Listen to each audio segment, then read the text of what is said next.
Assalamualaikum warahmatullahi wabarakatuh. Halo adik-adik semuanya. Di video kali ini kita akan belajar mata pelajaran ekonomi kelas 10 semester 1 bab 1 yang berjudul Kebutuhan Manusia yang Tidak Terbatas dan Kelangkaan Sumber Ekonomi. Materi yang akan disampaikan bersumber dari buku ekonomi karangan Mintasi Indriayu. Ada 4 pokok bahasan yang akan kita pelajari pada materi kali ini. Yang pertama tentang kebutuhan atau needs. Yang kedua, kelangkaan atau scarcity. Yang ketiga, pilihan atau choice. Dan yang keempat, biaya peluang atau opportunity cost. Bagian pertama, kita bahas tentang kebutuhan atau need. Kebutuhan merupakan sesuatu yang harus dipenuhi. Tanpanya, aktivitas hidup manusia akan terganggu. Di bagian kebutuhan ini ada 3 poin yang akan disampaikan. Yang pertama, macam-macam kebutuhan. Yang kedua, faktor-faktor yang mempengaruhi kebutuhan. Dan yang ketiga, sumber-sumber ekonomi atau alat pemuas kebutuhan. Nah, macam-macam kebutuhan terbagi atas 4 bagian. Yang pertama menurut intensitas, yang kedua menurut waktu pemenuhan, yang ketiga sifat, dan yang keempat subjek. Kita bahas satu-satu. Kita bahas dulu yang kebutuhan menurut intensitas kegunaannya. Menurut intensitas kegunaannya, kebutuhan terbagi atas 3. Yang pertama ada kebutuhan primer. Kebutuhan primer adalah kebutuhan utama yang harus dipenuhi untuk mempertahankan kelangsungan hidup manusia secara wajar. Kebutuhan primer ini disebut juga dengan kebutuhan pokok, meliputi kecukupan pangan dan gizi, sandang, perumahan, pendidikan, pelayanan kesehatan, dan sarana-sarana pendukung lainnya seperti transportasi, persediaan air minum, rasa aman, dan sebagainya. Yang kedua, kebutuhan sekunder. Kebutuhan sekunder adalah kebutuhan yang sifatnya melengkapi kebutuhan primer, dan kebutuhan ini baru terpenuhi setelah kebutuhan primer terpenuhi. Contoh kebutuhan sekunder antara lain televisi, kulkas, sepeda motor, dan kebutuhan-kebutuhan lain yang mendukung kebutuhan primer. Yang ketiga, kebutuhan tersier. Kebutuhan tersier timbul setelah kebutuhan primer dan sekunder terpenuhi. Pada umumnya, kebutuhan tersier ini disebut kebutuhan mewah, karena pemenuhan kebutuhannya tertuju pada barang-barang mewah yang hanya dilakukan oleh orang-orang yang berpenghasilan tinggi. Contoh dari kebutuhan tersier antara lain perhiasan berlian, rumah mewah, mobil mewah, dan lain-lain. Yang kedua, kebutuhan menurut waktu pemenuhannya. Kebutuhan menurut waktu pemenuhannya terbagi atas 4. Yang pertama, kebutuhan sekarang adalah kebutuhan yang harus dipenuhi sekarang juga dan tidak dapat ditunda-tunda lagi agar manusia tidak mendapatkan kesulitan. Contoh dari kebutuhan sekarang adalah obat untuk orang sakit, air minum untuk orang yang sedang dahaga atau yang sedang haus, pakaian untuk sekolah, dan lain-lain. Yang kedua, kebutuhan akan datang. Kebutuhan akan datang adalah kebutuhan yang dapat dipenuhi pada hari esok.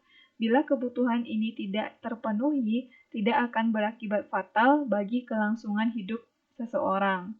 Contoh dari kebutuhan akan datang adalah tabungan. Seseorang yang menabung berarti ia memenuhi kebutuhan yang akan datang.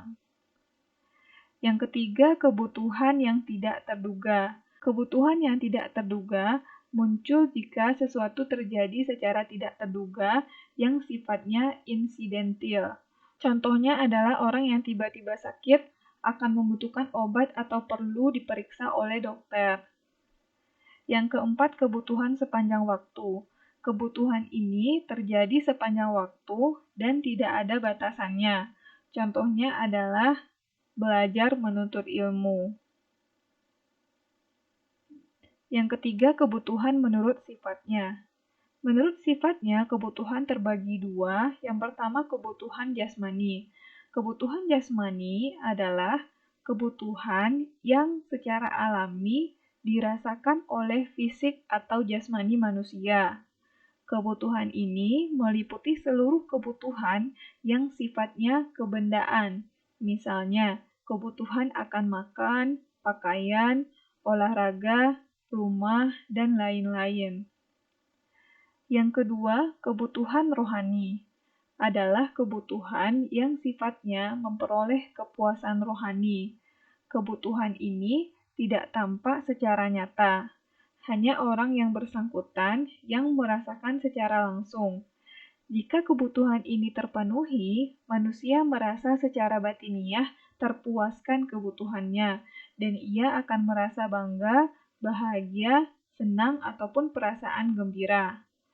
Contoh dari kebutuhan rohani adalah ketika kita mendapatkan kasih sayang, hiburan, rekreasi, ketika menjalankan ibadah, dan lain-lain. Yang keempat, kebutuhan menurut subjek yang membutuhkan. Menurut subjek yang membutuhkan, kebutuhan dibagi atas dua. Yang pertama ada kebutuhan individu, adalah kebutuhan yang berguna untuk pemenuhan kepuasan pribadi atau perorangan. Contoh dari kebutuhan individu, sebagai seorang pelajar, kebutuhan pribadi kita meliputi seragam, sepatu, buku, pensil, dan lain-lain. Yang kedua, kebutuhan sosial adalah kebutuhan yang jika dipenuhi bermanfaat untuk kepentingan orang banyak atau kolektif. Kebutuhan ini berkaitan dengan kebersamaan, kesejahteraan, ketertiban, kenyamanan, kemakmuran, dan sebagainya. Contoh dari kebutuhan sosial adalah jalan raya, telepon umum, tempat ibadah, rumah sakit, dan lain-lain. Selanjutnya, pembahasan kita tentang faktor-faktor yang mempengaruhi kebutuhan. Ada 4 faktor yang mempengaruhi kebutuhan. Yang pertama, perbedaan keadaan wilayah. Keadaan wilayah berkaitan dengan kondisi alam di berbagai daerah. Perbedaan kondisi alam di berbagai daerah menyebabkan perbedaan kebutuhan. Contoh dari kasus perbedaan keadaan wilayah adalah orang yang tinggal di daerah pegunungan akan membutuhkan pakaian tebal untuk melindungi tubuhnya dari rasa dingin. Hal ini tentu berbeda jika orang tersebut menetap di daerah pantai. Ia tidak akan membutuhkan lagi pakaian tebal, melainkan membutuhkan pakaian yang tipis menyesuaikan dengan suhu udara di pantai yang rata-rata panas. Yang kedua, tingkat peradaban. Kebutuhan manusia akan semakin beragam jika peradabannya semakin tinggi. Perkembangan peradaban akan membawa pengaruh pada kebutuhan hidup manusia. Contohnya adalah, dahulu jika seseorang ingin pergi ke suatu tempat, harus berjalan atau dengan mengendarai kuda atau lembu, dan sebagainya. Setelah peradaban maju, manusia dapat memanfaatkan hasil teknologi seperti sepeda, sepeda motor, mobil, atau pesawat. Yang ketiga, agama. Bermacam-macam agama yang ada mengakibatkan timbulnya perbedaan kebutuhan. Contohnya, perayaan hari besar bagi umat Hindu akan membutuhkan barang-barang kebutuhan khusus, misalnya bunga dan buah-buahan. Sementara umat Buddha membutuhkan hoi dalam menjalankan ibadahnya. Demikian juga pada perayaan hari besar umat Kristen dan umat Islam. Mereka akan membutuhkan pohon Natal saat hari Natal, dan umat Islam akan membutuhkan ketupat saat hari raya Idul Fitri. Yang keempat, adat istiadat. Perbedaan kebutuhan juga dipengaruhi oleh adat istiadat daerah yang bersangkutan. Misalnya, adat pernikahan di Jawa akan berbeda dengan adat pernikahan di Bali ataupun di Minangkabau, sehingga barang-barang yang dibutuhkan berbeda pula. Acara-acara ritual di berbagai daerah juga membutuhkan barang-barang kebutuhan khusus. Poin C yang akan kita bahas adalah sumber-sumber ekonomi, alat pemuas kebutuhan. Macam-macam kebutuhan manusia dapat dipenuhi dengan sumber-sumber ekonomi, baik berupa barang dan jasa yang digunakan sebagai alat pemuas kebutuhan.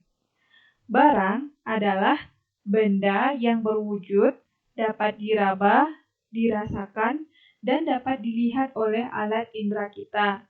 Contoh dari barang adalah nasi, teh, roti, kursi, meja, televisi, kulkas, sepeda motor, dan mobil. Sedangkan pengertian jasa adalah sesuatu yang tidak berwujud, tidak dapat diraba dan dilihat, tetapi manfaatnya dapat dirasakan. Contoh dari jasa adalah jasa guru, jasa dokter, jasa sopir angkutan. Selanjutnya bahasan tentang macam-macam benda pemuas kebutuhan. Ada 5 macam-macam benda pemuas kebutuhan. Yang pertama, benda pemuas kebutuhan menurut kelangkaannya. Yang kedua, benda menurut tujuan penggunaannya. Yang ketiga, benda menurut proses pembuatannya. Yang keempat, benda menurut hubungannya dengan benda lain. Dan yang kelima, benda menurut segi jaminannya. Kita bahas bagian yang pertama, benda pemuas kebutuhan menurut kelangkaannya. Terdiri atas 3. Yang pertama, benda ekonomi. Benda ekonomi adalah benda pemuas kebutuhan yang jumlahnya lebih sedikit dibandingkan dengan jumlah kebutuhan manusia, dan untuk mendapatkannya memerlukan pengorbanan tertentu. Contoh dari benda ekonomi yaitu untuk memperoleh baju, kita harus membelinya di toko baju. Yang kedua, benda bebas. Benda bebas atau benda non-ekonomi adalah benda pemuas kebutuhan yang jumlahnya melimpah sehingga untuk mendapatkannya kita tidak memerlukan pengorbanan tertentu. Contoh dari benda bebas adalah air, udara, sinar matahari, dan lain-lain. Air termasuk benda bebas karena dapat digunakan tanpa dipungut biaya. Namun, air akan menjadi benda ekonomi bila dikemas dalam kemasan tertentu sehingga untuk mendapatkannya diperlukan biaya. Yang ketiga, benda ilit adalah benda pemuas kebutuhan yang jumlahnya sangat berlimpah sehingga cenderung merugikan kehidupan manusia.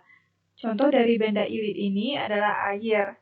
Air dapat menjadi benda ekonomi dan benda bebas, serta juga dapat menjadi benda ilit. Dikatakan menjadi benda ilit apabila jumlahnya sangat banyak dan akan menyebabkan banjir sehingga dapat membahayakan hidup manusia. Bahasan kedua yaitu benda menurut tujuan penggunaannya.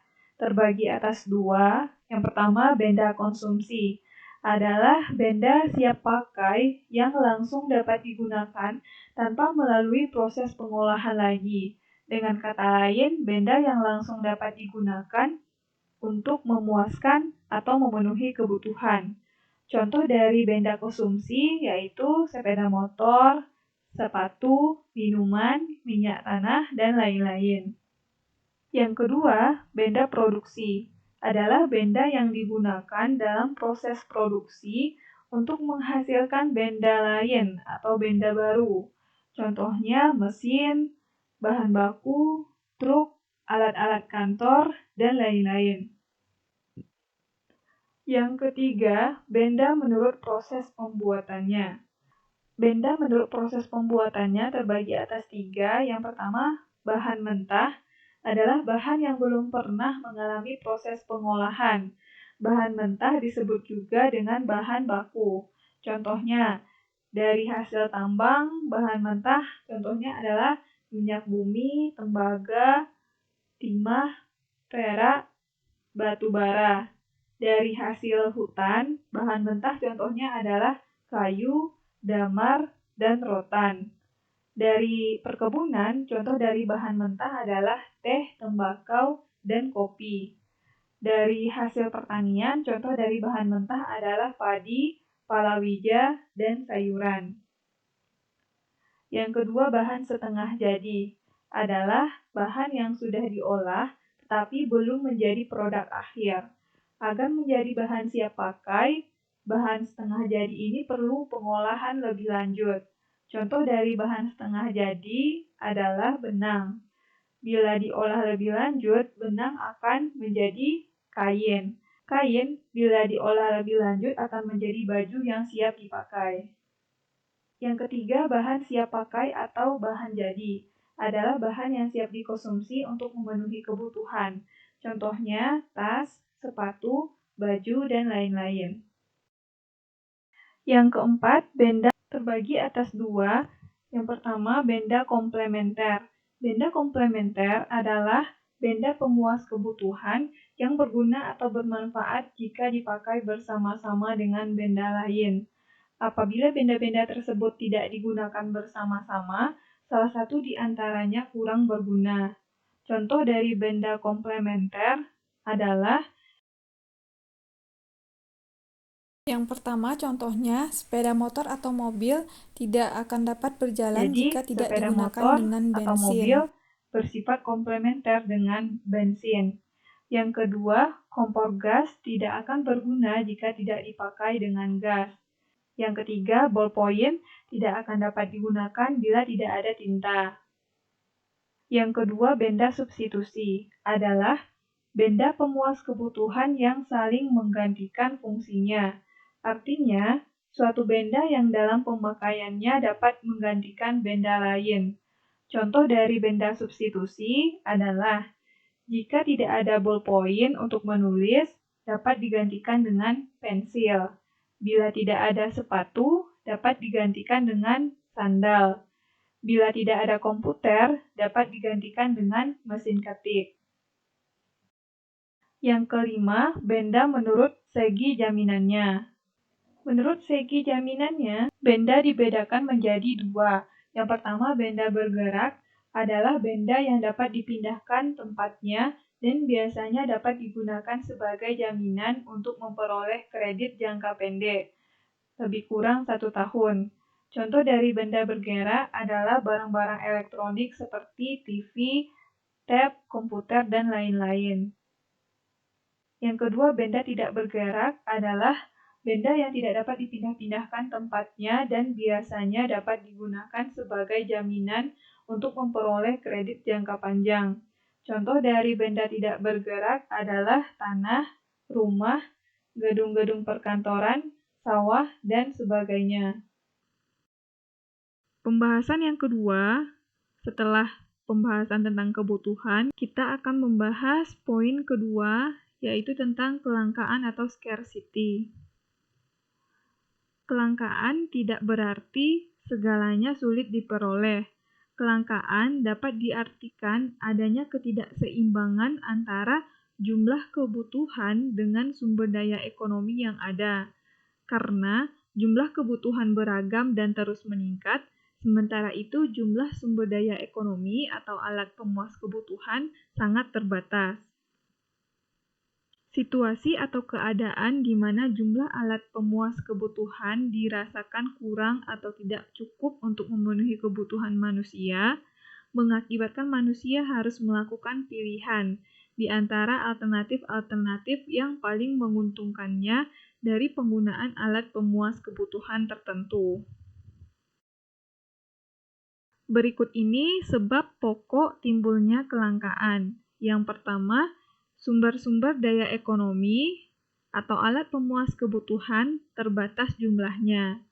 Yang kedua, kebutuhan manusia meningkat lebih cepat daripada ketersediaan sumber-sumber daya ekonomi.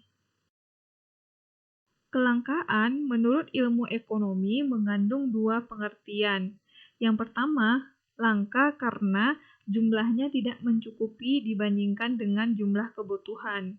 Yang kedua, langka karena untuk mendapatkannya dibutuhkan pengorbanan. Poin ketiga yang akan kita bahas adalah pilihan atau choice. Timbulnya kelangkaan membuat individu, perusahaan, dan masyarakat secara keseluruhan tidak bisa mendapat semua yang mereka inginkan, sehingga mereka harus membuat pilihan. Pada setiap kegiatannya, mereka harus menentukan pilihan terbaik dari beberapa alternatif pilihan yang telah dibuat. Pilihan-pilihan tersebut meliputi pilihan dalam mengkonsumsi dan pilihan dalam memproduksi. Tujuannya adalah agar sumber-sumber daya ekonomi yang tersedia digunakan secara efisien dan dapat mewujudkan kepuasan yang paling maksimal pada individu dan masyarakat. Pertama, kita bahas dulu pilihan dalam mengkonsumsi. Pada hakikatnya, kegiatan untuk membuat pilihan dapat dilihat dari dua segi. Yang pertama, dari segi penggunaan sumber-sumber daya ekonomi yang dimiliki. Yang kedua, dari segi mengonsumsi barang-barang yang dihasilkan. Setiap individu harus memikirkan cara terbaik dalam menggunakan sumber-sumber daya ekonomi yang dimilikinya. Usaha ini bertujuan untuk memaksimumkan pendapatan yang akan dinikmatinya dengan menggunakan sumber-sumber daya ekonomi yang dimilikinya tersebut. Dengan demikian, pendapatan yang diterima dari penggunaan sumber-sumber daya ekonomi yang dimiliki setiap individu dapat menentukan jenis-jenis dan jumlah barang yang akan dibeli. Yang kedua, pilihan dalam memproduksi. Pilihan dalam memproduksi biasanya dilakukan perusahaan-perusahaan untuk menghasilkan barang dan jasa yang diperlukan individu, perusahaan lain, dan pemerintah. Pemilik-pemilik perusahaan menjalankan kegiatannya untuk mencari keuntungan, dan keuntungan maksimal hanya akan didapat apabila pemilik-pemilik atau pemimpin perusahaan membuat pilihan yang teliti atas jenis barang dan jasa yang akan dijualnya, dan jenis-jenis serta jumlah faktor-faktor produksi yang akan digunakannya. Dalam penjualan barang, para pengusaha dapat menentukan tingkat produksi yang memberi keuntungan paling banyak. Adapun dalam penggunaan sumber-sumber daya ekonomi, yang perlu dipikirkan adalah menentukan kombinasi sumber-sumber daya ekonomi yang dapat meminimalkan biaya produksi. Poin terakhir yang akan kita bahas adalah biaya peluang atau opportunity cost. Biaya peluang muncul karena adanya pilihan yang dilakukan individu, perusahaan, dan masyarakat atas kelangkaan yang dihadapi. Bila digambarkan dalam sebuah skema, terlihat sebagai berikut. Seperti yang kita ketahui, sumber-sumber daya ekonomi yang tersedia sangat terbatas, sehingga memaksa manusia untuk melakukan pilihan dalam kehidupannya. Pilihan yang dibuat akan mengakibatkan pengorbanan pada pilihan yang lain dan menimbulkan biaya peluang. Biaya peluang adalah biaya yang dikorbankan untuk menggunakan sumber daya bagi tujuan tertentu, yang diukur dengan manfaat yang dilepaskannya karena tidak menggunakan untuk tujuan lain. Ilustrasi dari biaya peluang. Ade adalah seorang pelajar SMA kelas 10. Selama 1 semester pertama, ia menabung hingga uang tabungannya terkumpul 150.000. Ade bingung akan digunakan untuk apa uang tersebut. Sebenarnya, dari uang tabungan Ade ada beberapa biaya peluang, seperti berikut ini. Biaya peluang dari 150.000 terdiri atas 4. Yang pertama, beli kaos dapat 3 buah kaos. Yang kedua, ke rumah nenek. 1 kali perjalanan pulang pergi dan dapat berkumpul dengan saudara-saudara yang lain.